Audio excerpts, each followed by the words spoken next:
David Miller measured his life in three things: the scent of Sarah's perfume, the height of his boys, and the fear he thought every time he pinned on his badge. He expected tonight to end like the others.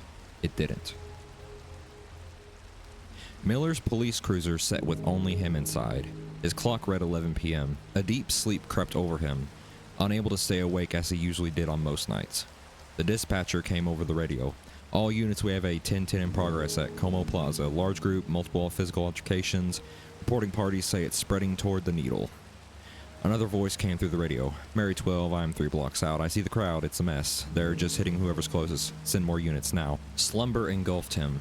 To him, death is a lot like sleep, just no dreams. Miller jolted awake. A cold stick of metal pressed against his neck. His clock now read 12 a.m. Hello, David. A man in the passenger seat held a Beretta 9mm. Miller moved his eyes to his holster. Empty. Son of a language. The man wore a brown leather jacket. He paused. Is that my gun? I'm no thief, unless I was on a cross next to Jesus. Great, you're one of those. The assailant smiled, the gun still shoved into Miller's head. He pressed the gun harder. Drive. Miller took his car out of park. Who are you? Elijah. Just Elijah. Miller pressed on the gas. What do you want? I'll tell you when to turn. You are making a mistake. Does that really matter? Miller figured he was suicidal, attempting suicide by cop. Do you have a family? I know you do. A wife, 2 kids. Aren't you planning for a third? Miller's face went whiter than the clown he hired for his son's birthday. His son also went white. Hoping for a girl, I hear.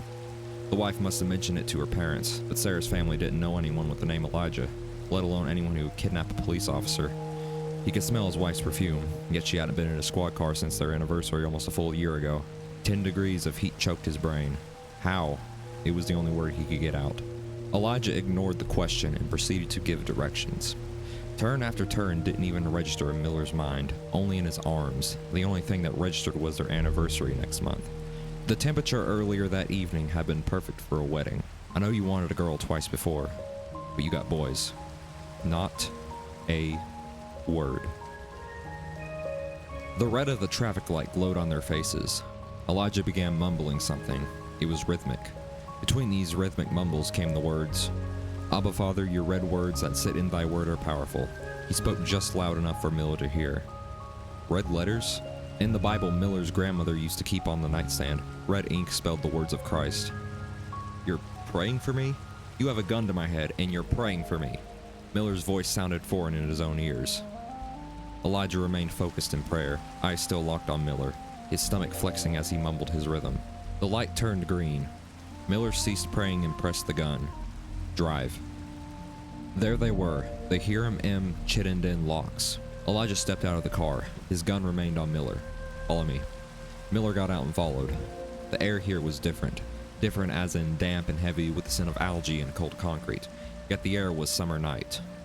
Elijah led him onto the metal grate of the bridge that spans the large lock. Under their boots, the water was a boiling chaos, rushing into the chamber to lift a row of waiting boats. Elijah pressed the Beretta into Miller's lower back, his trench coat hiding the gun. Is this familiar?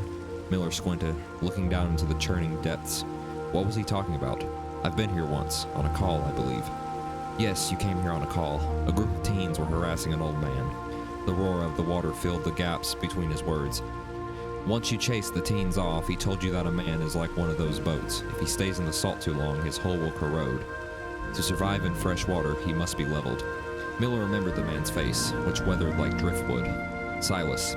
He'd been a gate operator for 30 years. A reprobate mind. That's how I interpret it, at least. He was a drunk. The waves crashed against the parked boats. Elijah sighed, his gaze fixed on the thrashing water. He didn't want to be a drunk. Miller watched the boat creep up toward their level. Where is he? No idea. Back in the car. He turned and pushed him with the Beretta. The red of the traffic light glowed on their faces once more. Elijah began rhythmic mumbling again. Between these rhythmic mumbles came the words, Abba Father, your red words that sit in thy word are powerful, a little louder than the first. Miller scoffed. Doesn't the Bible say not to repeat prayers? You quote a loophole in a book you don't even believe. I'm just tightening the bolts, reminding myself of what I need. Don't you read Miranda rights? Miller gritted his teeth. I'm about to. There they were, the fisherman's terminal. Elijah led Miller out with a 9mm pressed into his back. They came to a statue, the smell of the salty ocean and diesel filling their noses. The mass of the parked fishing fleet swayed in the dark, a forest of clicking cables and creaking wood. Is this familiar? Elijah said. What are you doing? Miller's teeth remained gritted. Reminding you. Another call? Yes, there was a theft. Someone broke into a safe on a boat. You ran into a lady here. What was her name? Elena. She said... Miller tried to recover the memory. Fisher of men.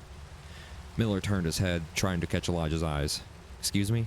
She saw you while she was mending a heavy-duty trawl net and said you were called to be a fisher of men. She'd seen the worst. His voice softened as the memory surfaced with a drag. Looked way older than she actually was. Is she a reprobate mind too?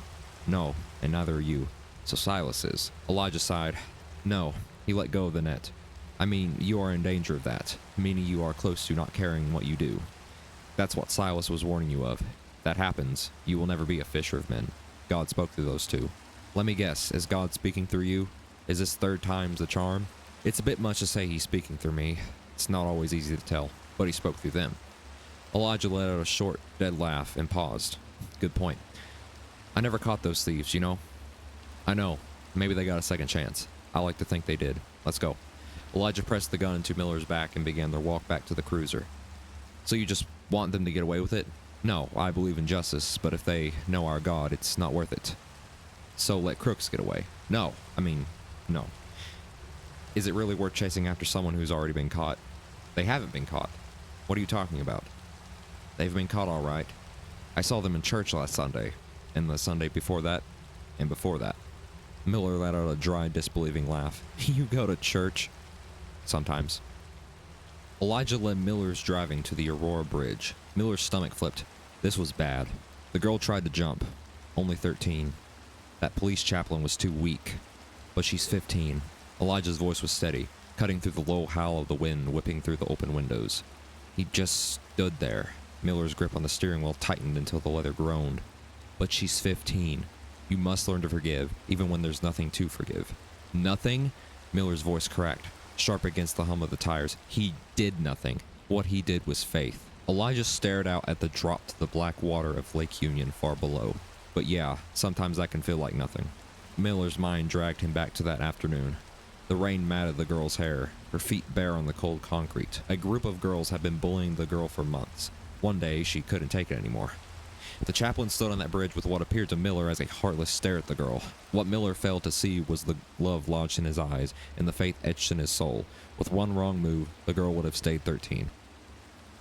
Their next drive was the longest yet and had the loudest rhythmic mumbling and prayers, yet still low enough for Elijah to think he was whispering. For a reason Miller couldn't explain, his teeth no longer grated together and his grip on the steering wheel loosened, even though the gun remained jammed into his side. Their faces glowed red at every light. I don't understand. Miller's voice was quieter than the already quiet engine. You've got to be more specific. I just don't. I know. You'll get used to it. There they were. Discovery Park. Come on, we walk from here. Was this it? With the gun pressed to his back, Miller still somewhat thought that Elijah might be a fanatic getting ready to sacrifice him at... Wait. West Point Lighthouse?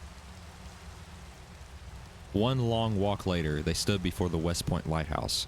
One wouldn't expect it to be so small, however. Why did you bring me here? Miller didn't know what to think. Your wife. You met her here. Elijah pressed the Beretta harder into Miller's side.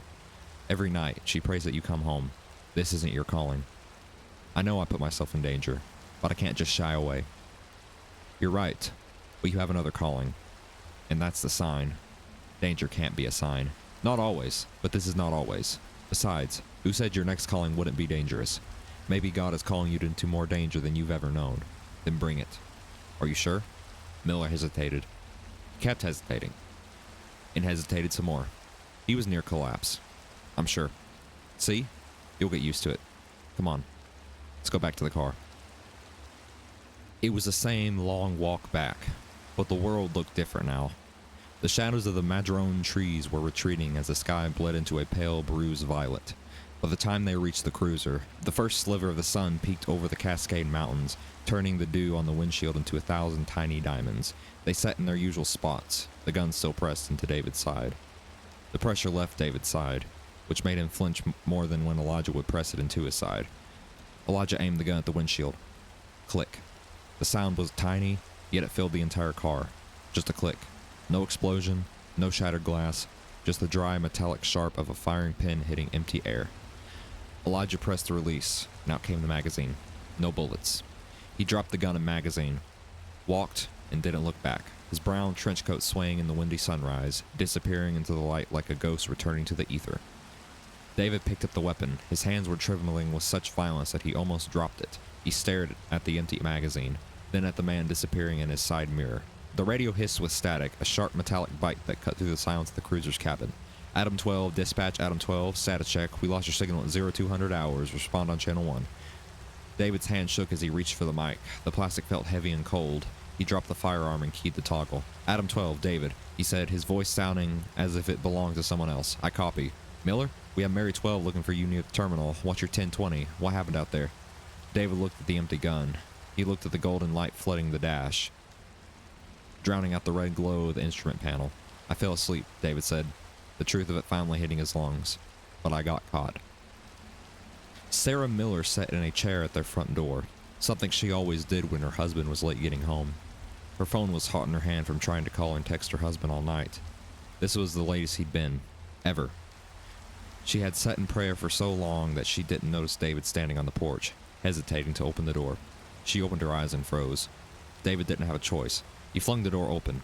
Honey, we need to do some talking.